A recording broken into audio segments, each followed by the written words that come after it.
Hey everybody, welcome back to another quick video.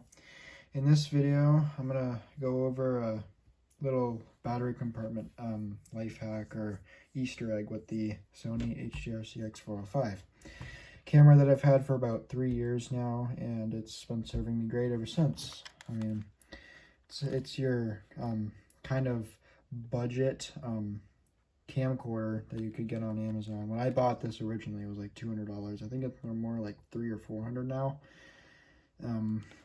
But I mean, ever since, it's treated me great. I mean, it's probably one of the best cameras I have.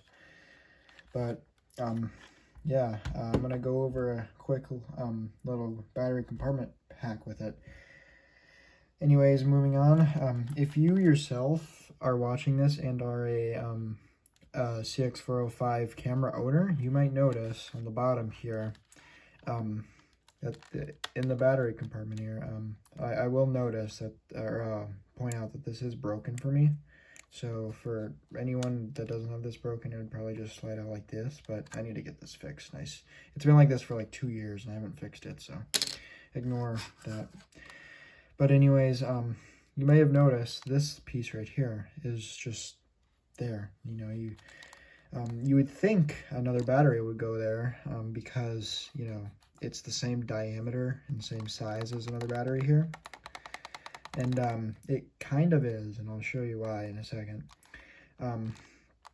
When you remove this, though, the one thing you will lose the luxury of having this show you which way the battery goes in right here. Now, for me personally, that's not a big deal because I usually go by this arrow pointing towards this purple or blue little tab right here, which, I mean, it's not a big deal regardless, because, you know, you should already know, if you have owned this for a while, that the contacts, you know, they should line up when you put it right in there. So it's like that. This is the original battery too in there. So anyways, moving on. How to remove this? I'll show you here. I'm gonna remove the battery because it does kind of require taking the screen out, and I don't want to turn it on. So to take this out, you do have to take this back off right here. Now you don't have to take out all of these screws here that assemble the camera. You don't have to take any of these out. You only have to take out one screw, and that's this one right here by the record button right below the hand strap and the cord. That screw right there, that's the only screw that you remove for this process. So you take a tiny little Phillips screwdriver here, and you want to be careful to not strip it out because this is a very important screw. You do not want to strip this out. What you do is you just simply unscrew it, and you be very careful not to lose it. I'm lucky that I have a magnetic tipped screwdriver. So, and I have this on a white table so you can see where the screw is. Because a black on black table, you would pretty much never see it, or probably lose it pretty quick. But anyways, with that removed, you open the screen here, and very carefully, I'm serious when I say this, there's very sensitive and breakable tabs on this back piece, so you want to be very careful when you remove this. So what you do is you kind of angle it like this to, you know, get your fingernail in there, and then you carefully pry up, but very carefully. And once it's like that, you kind of just lift it back. And all these tabs on there are very fragile. You want to be very fragile about those. But then you're met with something like this. So you kind of see more of the internals right here. Got the record button right there. Got your mechanism for the battery thing. Pretty complex. Good build though, good build. But that's beside the point. The main point is you see on the back here, you look at the back, you see these two little tabs above this kind of chromed finish piece right here. What you do is, it's kind of hard to do. I'm about to set it down. You have to press in those tabs and push down. Kind of like this until it kind of slides out like that. Then you want to kind of push out like this until this piece comes out. Like that. With that out, you pretty much now have an extra compartment for an extra battery. So, I mean, of course, this piece you probably might still want to keep it just in case you change your mind. So you want to just throw it back in there, because this process to take it apart is pretty easy. It's not just like a full tear down where you have to take apart the entire camera just to get to the internals. No, it's kind of simple build. But I'll demonstrate with another battery here. This is a K-Star or K-Star, whatever you want to pronounce it. It's basically the same model battery that the original is right here, just different brand.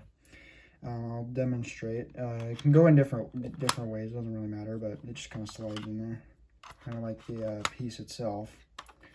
But that's another downside of having this in there is if you per se keep it in there as an extra and just put this piece back on there. Of course, I don't have the back on, but even if you do put the back on, the one downside is if you try opening your battery door while it's kind of angled down like this, your battery is going to fall right out. So there's no latch or anything that's holding it in there. It's just kind of, friction in there. So, yeah. Unlike the main battery, it just kind of slides right out. It's not like you're using both the batteries either, so it's just extra storage if you don't want to put it in a bag or something like that. But yeah, that's kind of how it works. It's a good way if you want to have an extra spot to put your battery. But yeah, of course the back's not on, of course, but that just kind of holds both your batteries. As long as your battery door doesn't unlatch, your battery should stay in there. It's not a great reliable battery compartment, but it's kind of an extra Easter egg if you're looking to have some extra space for your batteries. I didn't personally know about this for a good while. For a 405 owner of about 3 years, I never knew about that until recently. Because I knew that it was probably able to be removed, but I'd never actually got around to doing it. But yeah, and I'll just show you a quick reassembly too. It's pretty simple. It's kind of just reverse. You kind of just click it back in like that. Make sure it's facing that way too, by the way.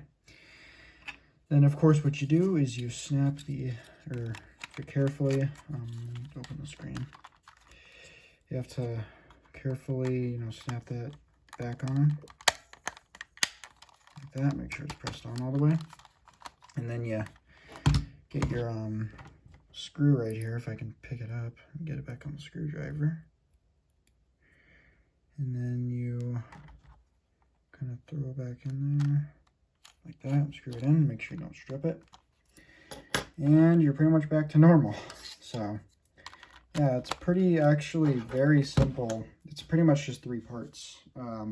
For my case, that's the battery door, that actual back piece that takes up space for the extra battery, and the back. So, but for you, it's probably only 2 pieces. But yeah, there is a quick demonstration on the secret, I guess you could call secret battery compartment for the HDR-CX405. So yeah, I personally, like I said, probably not going to use it, but it's kind of interesting.